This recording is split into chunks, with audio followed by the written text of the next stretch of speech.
শোণিতপুৰ জিলাৰ ভিতৰত উচ্চতৰ মাধ্যমিক বিজ্ঞান শাখাৰ সৰ্বোচ্চ নম্বৰ লাভ কৰি শিক্ষাবিদ নিৰ্মল চন্দ্ৰ শইকীয়া মেধা বঁটা লাভ কৰা মঙ্গলদৈ নিবাসী সাংবাদিক মায়ূক হাজৰিকাৰ কন্যা তথা তেজপুৰ ছায়েন্স একাডেমীৰ ছাত্ৰী অন্মিষা গোস্বামীক কালি তেজপুৰ ছায়েন্স একাডেমী কৰ্তৃপক্ষই বিশেষভাৱে অভিনন্দন জ্ঞাপন কৰাৰ লগতে শিক্ষানুষ্ঠানখনৰ পৰা বিজ্ঞান কলা আৰু বাণিজ্য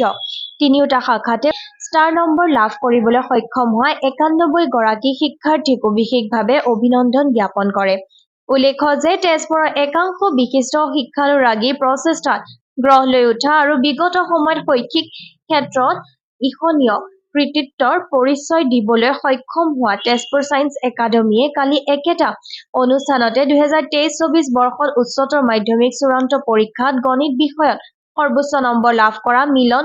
সৌৰন্য আৰু জুবলি বৰাৰ লগতে ২০২৪-২৫ বৰ্ষৰ ঋষি শইকীয়া, তেজস বড়ো আৰু কল্যাণ চৰকাৰক মনোৰঞ্জন বেনাৰ্জী জলপানিৰ ধন প্ৰদান কৰা হয়। শিক্ষানুষ্ঠানখনৰ ৰেক্টৰ তেজপুৰ বিশ্ববিদ্যালয়ৰ অৱসৰপ্ৰাপ্ত অধ্যাপক ড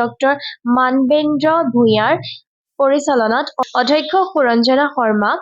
আদৰণি ভাষণ প্ৰদান কৰা অনুষ্ঠানটিত শৈক্ষিক অনুষ্ঠান নেলিটৰ ভাৰপ্ৰাপ্ত